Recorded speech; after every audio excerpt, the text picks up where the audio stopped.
Annonceurs, entrepreneurs, promoteurs et chefs d'entreprise, choisissez dès à présent votre meilleur partenaire média, Ideal Production. Ideal Production est basé à Cotonou au Bénin. Ideal Production, le partenaire exclusif de Sika TV en Afrique.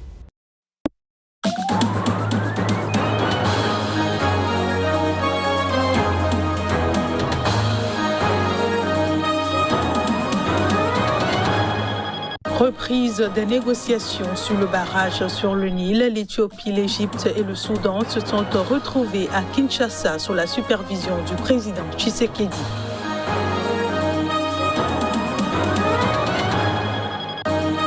De graves violations des droits humains au Burundi mises en évidence par Washington, le constat n'est guère reluisant malgré le changement de présidence.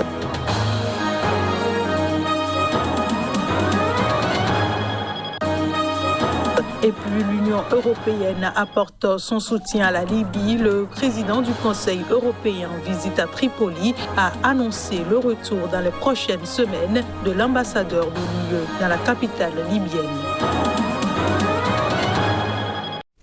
Voilà pour le sommaire de ce journal. Merci de votre fidélité. Bienvenue à tous. L'Éthiopie, l'Égypte et le Soudan se sont retrouvés à Kinshasa pour reprendre leurs négociations concernant le méga-barrage éthiopien sur le Nil bleu, centrale hydroélectrique vitale pour Addis Abeba, perçue comme une menace par le Caire et Khartoum. Les ministres des Affaires étrangères des trois pays se sont retrouvés en présence du président de la République démocratique du Congo, Félix Tshisekedi, qui exerce la présidence annuelle de l'Union africaine depuis février. Les négociations concernant le méga-barrage éthiopien sur le Nil bleu ont repris ce dimanche à Kinshasa en présence du président congolais Félix Tshisekedi. La réunion de Kinshasa se fixe comme objectif de déclencher une nouvelle dynamique, a déclaré à cette occasion le président congolais qui a salué la volonté des participants de chercher ensemble des solutions africaines aux problèmes africains. Les divergences autour du grand barrage éthiopien de la Renaissance ne doivent pas être regardées comme une fatalité, mais comme une chance pour un meilleur rapprochement de nos populations et l'ouverture de nouvelles opportunités de coopération transfrontalière et régionale. Que ces 2 jours d'échange et de délibération offrent aux parties l'opportunité d'examiner et de proposer des solutions aux questions techniques et juridiques en suspens en vue de parvenir, selon une feuille de route et un calendrier à convenir, à un règlement complet et définitif de la question, ainsi que pour votre attachement aux principes de l'ONU et à la primauté de l'Union africaine pour chercher et trouver ensemble des solutions africaines aux problèmes africains. L'ambassadeur des États-Unis était également présent à l'ouverture des travaux de cette réunion, présentée comme la conférence ministérielle de Kinshasa sur la poursuite des négociations tripartites sur le barrage de la Grande Renaissance éthiopienne, GERD. La conférence doit se conclure ce lundi. Au Niger, le nouveau président Mohamed Bazoum a nommé samedi Oumoudou Mahamadou au poste de Premier ministre. L'annonce a été faite par la télévision publique. Les précisions. Le nouveau Premier ministre du Niger est connu. Il a nom Oumoudou Mahamadou. L'annonce de sa nomination par le président Bazoum a été faite par le secrétariat général du gouvernement dans un communiqué lu à la télévision publique. Membre du bureau politique du PNDS depuis 30 ans, Oumoudou Mahamadou va diriger les actions du futur gouvernement qui sera nommé dans quelques jours. Mais il ne prendra aucun acte avant sa prestation de serment devant les membres de l'Assemblée nationale en milieu de semaine. Une fois cet examen de passage agréé par les 160 députés de la majorité, il pourra former son premier gouvernement. Tous les postes régaliens, à l'exception d'un seul, reviendraient au parti au pouvoir. Élu député aux législatives de décembre 2020, 2 fois ministre, Oumoudou Mahamadou, sexagénaire, appartient à un premier cercle des fidèles de l'ex-président Issoufou. Il est très écouté par l'appareil du parti au pouvoir depuis 2011, le Parti nigérien pour la démocratie et le socialisme, selon un de ses proches. Mohamed Bazoum, 61 ans, a été investi président vendredi dernier. Il a été élu à l'issue du second tour de la présidentielle du 21 février avec plus de 55% des voix face à un ancien président, Mamadou Ousmane, qui n'a pas reconnu sa défaite. Présidentielle au Bénin, les candidats Corentin Korhoué et son colistier Irénée Agossa étaient le week-end dans le département du Plateau. Dans leur message, ils ont invité la population à la vigilance face aux autres duos, notamment celui présidentiel. Le duo candidat en lice pour la présidentielle, Corentin Korhoué et Irénée Agossa, continuent d'écumer les contrées pour grappiller des voix pour le 11 avril. En se rendant ce week-end dans le plateau, il a tenu à faire un certain nombre de mises au point. Est-ce qu'avant les élections, on peut connaître les résultats? Mais pourquoi il a donné des résultats? Il a peur. Il a peur. Si vous ne sortez pas, même si c'est 2 qui votent, il va dire qu'il a fait 80%. Il vous prépare déjà à cela. On vous prépare psychologiquement à ces résultats de 90%. Nous n'allons pas accepter cela. Personne ne ferait de chaos dans ce pays. Si tu plais au bon Dieu, les hommes ne t'apprécient outre mesure, informe Birago Diop. Les populations d'Ifani, de Sakété et de Koubé, dans leur ensemble, ont compris cette assertion. Elles sont sorties massivement écouter ce duo qui œuvre pour la réconciliation, la paix et le renouvellement de la confiance, du beau tout simplement. Dieu suit toujours ce qui est bon. Dieu aime ceux qui défendent les pauvres. Dieu choisit ceux qui sont là pour donner de l'amour. Dieu nous aime. Dieu va nous accompagner. Vous qui nous suivez, vous n'aurez rien de mal sur ce chemin.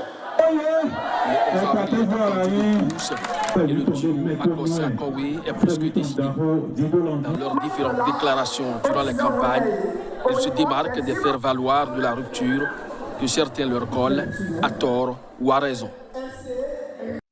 Je le disais en titre, la situation des droits de l'homme au Burundi, peint par Washington dans un rapport. Le document d'une 40aine de pages met en évidence de graves violations des droits humains qui se poursuivent malgré le changement de présidence. Les détails. Le rapport du département d'État américain sur le Burundi s'appuie sur plusieurs rapports des ONG locales et internationales et sur les conclusions de la commission d'enquête de l'ONU. L'un des rares points positifs concerne la passation de pouvoir. Elle s'est faite l'an dernier de manière pacifique, malgré des élections émaillées d'irrégularités. Pour le reste, le constat n'est guère brillant. Le document consacre d'abord une large place à la dramatique situation dans les prisons. Des établissements surpeuplés, les 13 prisons officielles qui ont une capacité de près de 4200 prisonniers en accueillent 3 fois plus. Il n'y a pas d'eau, ni de toilettes, ni de lumière, de nombreux prisonniers meurent de maladies. Autre constat, depuis les élections de 2020, les violations des droits de l'homme n'ont donc pas cessé, loin de là. Elles sont le fait de la police, mais aussi de membres de la Ligue de jeunesse du parti au pouvoir qui continue de jouir d'une impunité presque totale, souligne le rapport. Quant aux exécutions extrajudiciaires, elles restent nombreuses. Plus de 200 ont été recensées l'an dernier. Même chose pour les arrestations arbitraires, les enlèvements et les tortures d'opposants ou d'individus perçus comme opposants. Enfin, dans ce tableau décidément bien sombre, le rapport pointe les restrictions qui touchent la liberté d'expression et relève des arrestations injustifiées de journalistes. Le président du Conseil européen, Charles Michel, en visite à Tripoli, a promis le soutien de l'UE au nouveau gouvernement récemment installé en Libye pour tourner la page d'une décennie de chaos. Il a également annoncé le retour dans les prochaines semaines de l'ambassadeur de l'UE dans la capitale libyenne. Le président du Conseil européen, Charles Michel, s'est rendu dimanche en Libye où il a apporté le soutien de l'UE au nouveau gouvernement récemment installé pour tourner la page d'une décennie de chaos. Cette visite intervient au moment où ce pays d'Afrique du Nord connaît une certaine embellie politique après des années d'instabilité depuis la chute du régime de Mouammar Kadhafi en 2011, Un chaos marqué par l'existence ces dernières années de pouvoirs rivaux. La Libye vient de se doter, au terme d'un processus chapeauté par l'ONU, d'un exécutif unifié chargé de mener la transition jusqu'à des élections nationales fin décembre. Le président du Conseil européen a aussi annoncé le retour dans les prochaines semaines de l'ambassadeur de l'Union européenne dans la capitale libyenne. L'ambassade de France à Tripoli vient de rouvrir et d'autres représentations diplomatiques européennes doivent lui emboîter le pas dans les prochaines semaines. La migration reste une thématique majeure de la relation entre la Libye et l'UE, a par ailleurs affirmé Charles Michel, la Libye étant une route majeure pour des dizaines de milliers de migrants, principalement originaires d'Afrique subsaharienne, qui tentent de gagner les côtes italiennes par la mer. Il a aussi annoncé un prochain don de 50 000 doses de vaccins à la Libye, qui a par ailleurs reçu dimanche matin sa première livraison avec l'arrivée de 100 000 doses du vaccin russe Sputnik V. Enfin, le président du Conseil européen a exhorté tous les mercenaires et militaires étrangers à quitter rapidement le pays. Le conflit libyen a largement été alimenté par des puissances extérieures et les appels au débat des militaires étrangers et mercenaires, ils étaient encore au nombre de 20 000 en décembre selon l'ONU, se multiplient depuis plusieurs semaines.